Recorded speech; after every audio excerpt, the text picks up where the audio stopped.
The Mishnah in Ethics of Our Fathers, chapter 6, Mishnah 5 states, "Do not seek greatness for yourself and do not desire status more than your study do. And do not desire the tables of kings, since your table is greater than their table, and your crown is greater than their crown, and your employer is trustworthy to pay you the wages of your labor." The above Mishnah is generally understood as counseling against ambition and encouraging a person to be happy with what they have. The Bartanura understands not seeking greatness as not chasing after authority.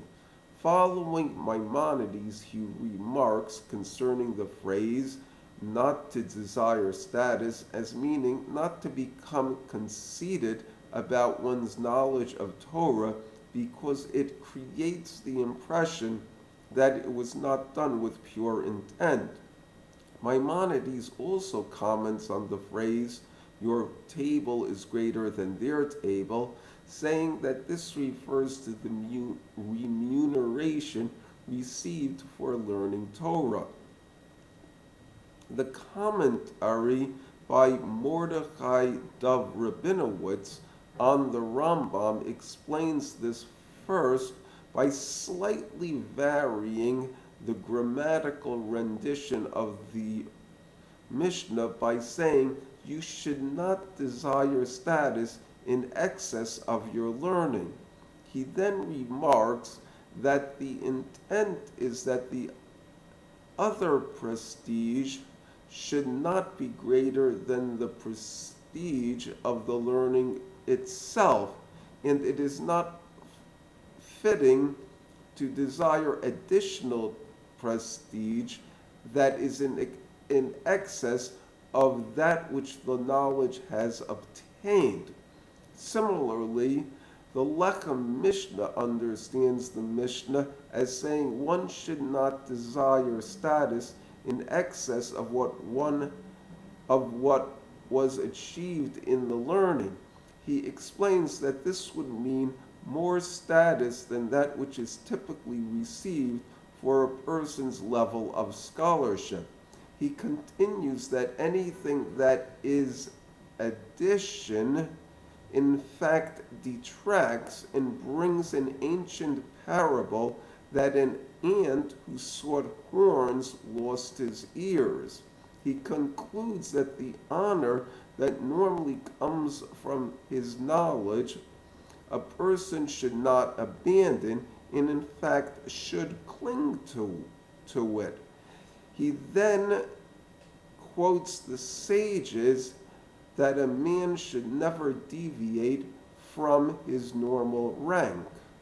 One of the messages of the Mishnah is that things like greatness and prestige are not in and of themselves worthy objectives. Nevertheless, they are still desirable, especially if they come as a result of a person's wisdom. Magnifying them only serves to damage and denigrate. However, to the extent that they are consistent with legitimate accomplishments and abilities, they should not be surrendered. In regards to the table in the Holy Temple, the Kli Yakar comments on the phrase, "You will plate it with pure gold and make a gold ring around it."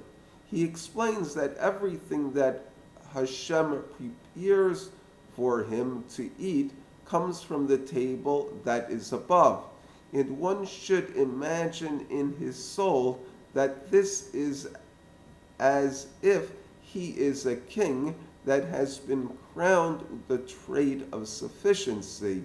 The meaning is that God gives him everything he needs. This is like Maimonides in his classic work, the Mishnah Torah. Free will is granted to all men. If one desires to turn himself to the path of good and be righteous, the choice is his. Should he desire to turn to the path of evil and be wicked, the choice is his.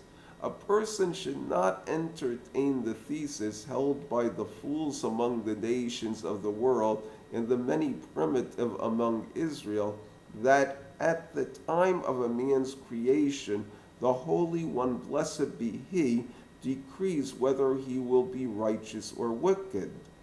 This is untrue. Each person is fit to be righteous as Moses, our teacher, or wicked like Jeroboam. Or he may be wise or foolish, merciful or cruel, miserly or generous, and likewise for all other character traits. There is no one who compels him, sentences him, or leads him towards either of these two paths. Rather, he, on his own initiative and decision, tends to the path he chooses. The point seems to be that a person needs to know what his work is and what the work of somebody else is. Likewise, he needs to recognize his legitimate place and the place of others. With this comes recognition of individuals' duties, privileges, joys, and aggravations. Power, possessions, and status are flashy. As a result, it is easy to err and chase after things that rightly belong to others and ignore the gifts that a person can acquire with the proper amount of effort. This Mishnah comes to tell us that the ultimate determinant what a person learns and how he puts his knowledge into action. If a person has this trait, they will not chase after greatness and status, nor envy the lot of the rich and powerful, which in fact does them no good. Rather, they will see the ample gifts they have received from heaven and how fitting they really are. Thank you.